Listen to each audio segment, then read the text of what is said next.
Okay, this is about the drug business in the 60s and 70s.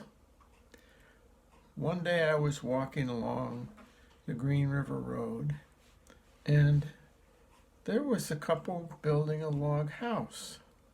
Now, I was building a house at the same time, so this was very interesting to me. And of course, people building houses love to talk. And so, and it was a beautiful log house, too. You know, your general log houses have small windows and small rooms, and they aren't that architecturally interesting. Well, this one had big windows and big rooms and was beautifully laid out. And I had a compliment on it, and they were just building it. They had got a permit to have cut wood in the state forest, and so they cut all these trees and brought them there, and they were peeling them and building a house out of them. It was really quite a lot of work, but they were devoted and hardworking, and so eventually I heard the guy's story. It turned out he was in the marijuana smuggling business. He had a big old Danish coal freighter, a sailing boat, a big square rigged sailing boat.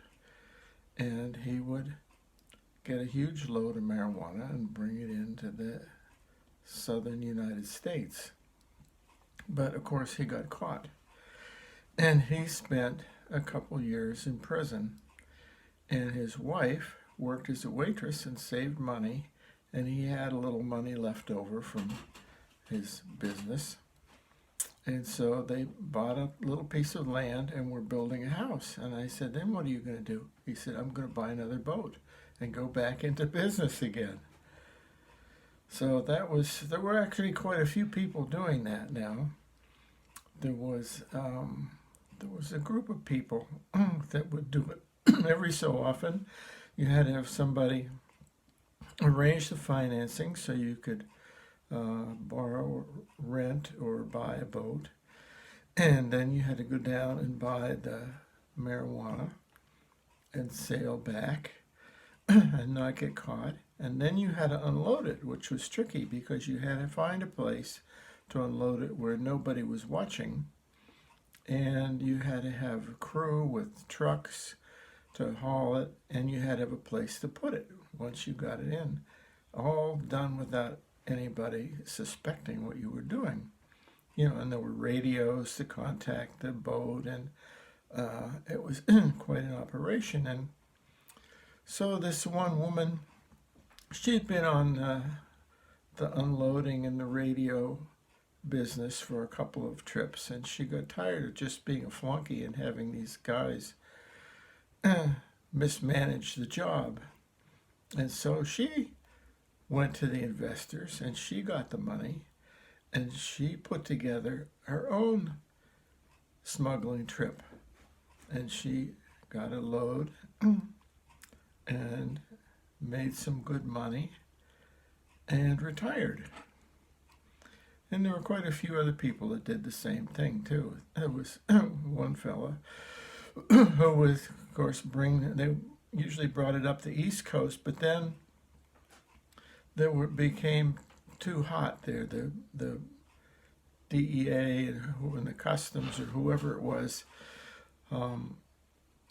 had radar, and they had all sorts of different things. And so he started bringing it up the West Coast.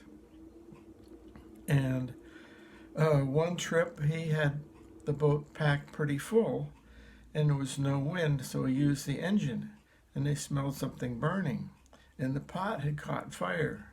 So they were busy unloading the boat and throwing the burning pot overboard, but they managed to finish the job. And then there was a few other. There was a guy who he got caught because he paid the guy at the Bennington airport to turn the lights on in the middle of the night so that his buddy's plane could land. And so he did some time for that. But there's a lot of people that didn't do any time and have retired now to southern Vermont, and have big houses and a nice retirement. Now, there's a story with my sister. She'll tell the story. It's a whole lot more to the story than I know. But anyway, there was a guy who was bringing in hashish in Volkswagens. He would go to Germany, buy a Volkswagen, go down to somewhere, fill it with hashish, and then bring it into the States.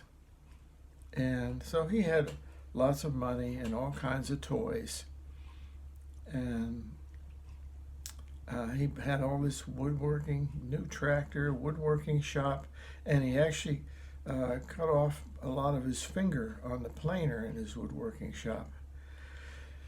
But then he decided, he got greedy, and he bought a Volkswagen bus, and he packed that. You know, they take the walls and the floor out, and they pack the hashish in, and then put them all back in and make it look like a brand new car. And it usually sails through customs. But just in case, he had his sister go pick it up. And of course, she calls him from jail saying, "What happened? What's in the, they arrested me." And so he realized that he only had a couple of days to raise money and get out of the country. So he started selling all of his stuff really cheap.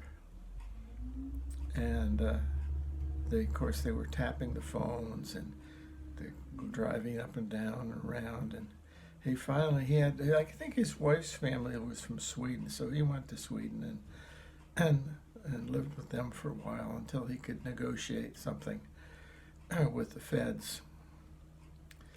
So it was a little bit of the Wild West, but these people, the pot smugglers, were, at least that I knew from around here, were all very nice people, and there was no shooting, no fighting. It was just a nice way to make a living.